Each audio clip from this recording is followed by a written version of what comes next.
عجیب مصیبت ہو تم بھی۔ عفنان بیزار ہوا۔ تم سدھر جاؤ اب، ورنہ لوگ ہم پہ شک کریں گے کہ میں رات کے اس پہر تمہارے ساتھ کیا کر رہا ہوں۔ ارسل کی بات سن کر عفنان اداس نظروں سے مسکرایا۔ اپنے چلبلے سے انداز میں ارسل کسی حد تک اس کا دھیان بٹا چکا تھا، اور پھر اسے چاروں ناچار وہاں سے اٹھنا ہی پڑا تھا، کیونکہ وہ جانتا تھا یہ بلا ایسے سر سے نہیں ٹلے گی۔ کھانا ہوٹل سے کھا کے ارسل عفنان کو اس کے گھر ڈراپ کر کے آیا تھا۔ صبح کے 4 بج رہے تھے۔ جب گھر داخل ہوا تو اسے اپنی ماں جائے نماز پر بیٹھی نظر آئی، جنہیں دیکھ کر وہ ان سے نظریں نہیں ملا پایا تھا۔ کھانا کھاؤ گے بیٹا؟ بہت شفقت سے انہوں نے پوچھا۔ آپ نے ابھی تک میرے انتظار میں کھانا نہیں کھایا؟ عفنان کو شرمندگی ہوئی تھی۔ نہیں، تم عشاء کی نماز پڑھنے کے بعد کہاں چلے گئے تھے؟ ماں پوچھ رہی تھی۔ میں نیکسٹ ٹائم نہیں جاؤں گا کہیں بھی، آپ کے پاس ہوں۔ عفنان نے دعا مانگتے ہوئے جائے نماز پر بیٹھی ماں کی گود میں سر رکھ کے انہیں یقین دلایا تھا۔ اچھا اٹھو، میں کھانا لگاتی ہوں۔ اس کے بالوں میں ہاتھ پھیرتے ہوئے وہ کچھ دم کر کے پھونکنے لگی تھی۔ آپ کھانا لگائیں، میں ہاتھ دھو کر آتا ہوں۔ عفنان کھانا تو ارسل کے ساتھ کھا چکا تھا، مگر جانتا تھا اگر وہ یہ بات ماں کو بتا دے گا تو اس کی ماں بھی اکیلی کھانا نہیں کھائے گی، اس لیے ان کا ساتھ دینے کے لیے وہ دوبارہ ان کے ساتھ ڈائننگ ٹیبل پر بیٹھا چند نوالے حلق سے اتارنے لگا۔ دودھ کا گلاس لو گے عفنان؟ ماں نے کھانے کے برتن سمیٹتے ہوئے کہا۔ نہیں مما، مجھے اب سونا ہے۔ عفنان اپنے کمرے میں چلا آیا۔ شیرازی صاحب مسجد سے فجر کی نماز پڑھ کے آئے تو بیٹے کے کمرے کی طرف چل دیے۔ آ جائیں بابا۔ بیٹا، میں اور تمہاری ماں حج پہ جانا چاہتے ہیں، انہوں نے بات کا آغاز کیا تھا۔ یہ تو بہت خوشی کی بات ہے۔ وہ واقعی دل سے خوش ہوا تھا کہ اللہ اس کے والدین کو اپنے گھر بلا رہا تھا۔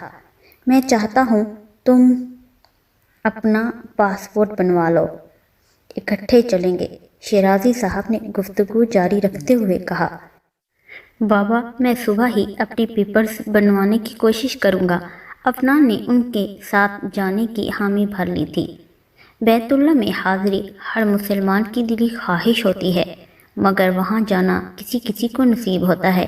جن دلوں کو اللہ اپنی محبت کے لیے چن لیتا ہے نا، وہ دل بہت پاکیزہ اور زمانے والوں سے کچھ الگ ہی ہوتے ہیں۔ محبت کے سفر میں جب جسم ٹوٹتا ہے نا تو روح پہ شباب آتا ہے، اور حج بھی ایسی ہی عبادت تھی جہاں جوانی میں اللہ بلا لے تو ایک مسلمان کے لیے اس سے بڑی خوش قسمتی نہیں ہوتی، اور عفنان کی یہ خواہش آج پوری ہونے جا رہی تھی۔ اللہ، میں تجھ سے تیری رحمت کا سوال کرتا ہوں۔ آج سے پہلے جتنی غلطیاں کر چکا ہوں انہیں سدھارنا چاہتا ہوں۔ پلیز مجھے موقع دے کہ میں اپنے والدین کا ہر خواب پورا کر سکوں۔ اللہ مجھے دلی سکون عطا فرما، میرا دل اپنی طرف پھیر دے۔ میں محبت کے سفر میں عشق کی حد تک گیا تھا، مگر ہار کے سوا کچھ نہیں ملا۔ اب میرا دل عشق مجازی سے عشق حقیقی طرف پھیر دے۔ مجھے اب زندگی میں کچھ نہیں چاہیے سوائے سکون کے۔ اللہ مجھے سکون عطا فرما، دنیا اور آخرت دونوں کی کامیابی میرے نصیب میں لکھ دے۔ صحن حرم میں کھڑا وہ اپنی ہی دھن میں مگن اللہ سے باتیں کر رہا تھا۔ سالوں بعد اپنے رب سے رابطہ کر رہا تھا، ایسے در پہ دل کا حال بیان کر رہا تھا جہاں سے ہر کوئی بامراد ہو کے لوٹتا ہے۔ دل کی باتیں جب شارک سے زیادہ قریب رہنے والے رب سے کر لی جائیں تو سکون لازمی ملتا ہے، وہ بھی جب دل کی ہر بات سینوں کے بھید جاننے والے اللہ سے کر چکا تھا تو ایک سکون کی لپیٹ میں آ چکا تھا۔ یہ احساس کتنا خوبصورت ہوتا ہے جب ہم انسان دل کے راز اس ہستی سے شیئر کرتے ہیں تو پہلے سے ہی ہمارے دلوں کے حال سے واقف ہوتا ہے۔ حج ادا کرنے کے بعد اس کی زندگی میں ایک ٹھہراؤ آ چکا تھا۔ افنان، میں شادی کرنا چاہتی ہوں تمہاری۔ ماں نے ایک دن بیٹھے بیٹھے اس سے کہا تھا۔ اچھا، وہ ہولے سے ہنس دیا۔ میں مذاق کے موڈ میں نہیں ہوں بیٹا، رفعت بیگم نے سنجیدہ ہوتے ہوئے کہا۔ کس سے کرنی ہے شادی؟ ڈیٹ بتا دیجیے مجھے، میں آ جاؤں گا۔ افنان نے گویا بات ہی ختم کر دی تھی۔ فاطمہ سے۔ وہ تیرے بابا کے دوست ہیں نا، جہانگیر صاحب، ان کی بیٹی ہے۔ رفعت بیگم اسے تفصیل سے بتا رہی تھی، جسے سننے میں اسے کوئی دلچسپی نہیں تھی۔ ماں کی بات سن کے کمرے میں آ کے لیٹ گیا۔ فاطمہ کون تھی، کیسی تھی، یہ سب جاننے کا ذرا شوق بھی نہیں دل میں پیدا ہوا تھا۔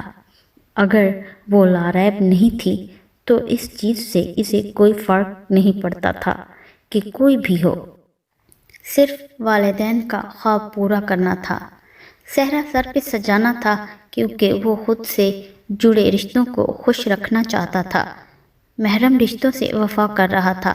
یہ بھی محبت کا ایک رخ تھا۔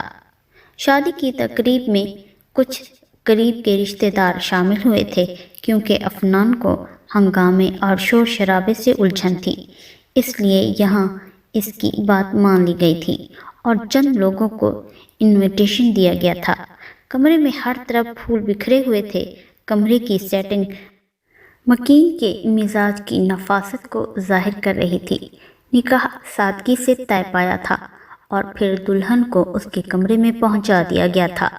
اس موقع پہ رونے کی روایات اکثر مشرقی لڑکیوں کی ہوا کرتی ہیں، مگر آج تاریخ بدلی تھی اور ایک مشرقی مرد لان میں تنہا بیٹھا سگریٹ کے کش لگاتا ہوا خاموش نگاہوں سے رو رہا تھا، مگر اس کے آنسو کسی کو دکھائی ہی نہیں دے رہے تھے۔ ماں باپ کی خوشی کی خاطر نکاح کے پیپرز پہ سائن تو وہ کر چکا تھا، لیکن اب اس کی آنکھوں میں چبھن ہو رہی تھی۔ کچھ خواب ٹوٹے تھے، کچھ ارمانوں کا خون ہوا تھا۔ دل میں دبی خواہشوں کو مارتے ہوئے اندر ہی اندر وہ کہیں مرا تھا۔ افنان، تمہیں اس وقت اپنے روم میں ہونا چاہیے۔ ارسل اسے ڈھونڈتے ہوئے لان میں آیا تھا۔ جانے لگا ہوں یار۔ افنان نے انگلیوں میں دبی سگریٹ بجھا دی تھی۔ افنان، تیرے ساتھ مسئلہ کیا ہے یار؟ کیوں ہر دن تمہیں اپنی خوشیوں کا گلا گھونٹنا ہوتا ہے کسی بے وفا کی خاطر، جسے اب تم یاد بھی نہیں ہوگے؟ ارسل اسے سمجھا رہا تھا۔ کوئی مسئلہ نہیں ہے میرے ساتھ، میں ٹھیک ہوں۔ زبان سے تو افنان کہہ رہا تھا، مگر دل کے کونے میں کچھ ٹوٹا تھا۔ شاید کانچ کا وہ خواب تھا جس کی کرچیاں سمیٹنے کی آج آخری رات تھی۔ اچھا اٹھو، کسی نے دیکھ لیا تو کیا سوچے گا؟ ارسل نے تقریباً دھکیلتے ہوئے اسے اپنے کمرے میں بھیجا۔ السلام علیکم۔ کمرے میں داخل ہوتے ہی افنان نے سلام کرنا ضروری سمجھا۔ وعلیکم السلام، فاطمہ نے آہستگی سے سر ہلاتے ہوئے جواب دیا۔ یہ اماں نے دیے تھے تمہارے لیے۔ دراز سے گولڈ کے 2 کنگن نکال کے افنان نے بیڈ پہ اس کے پاس رکھ دیے تھے۔ Thank you. فاطمہ نے چپکے سے کنگن اٹھا لیے۔ اب آپ چینج کر سکتی ہیں، ڈریسنگ روم اس طرف ہے، افنان نے انگلی سے اشارہ کر کے بتایا۔ چند گھنٹوں کی دلہن جس کی آنکھوں میں کئی دیپ تھے، افنان کے اس ایک فکرے نے پل بھر میں وہ بجھا دیے تھے۔ آنسو کے 2 قطرے آنکھوں سے گر کے گال پہ ٹپکے تھے، جنہیں فاطمہ نے کمال کی اداکاری سے اپنی مسکراہٹ میں چھپا لیا تھا۔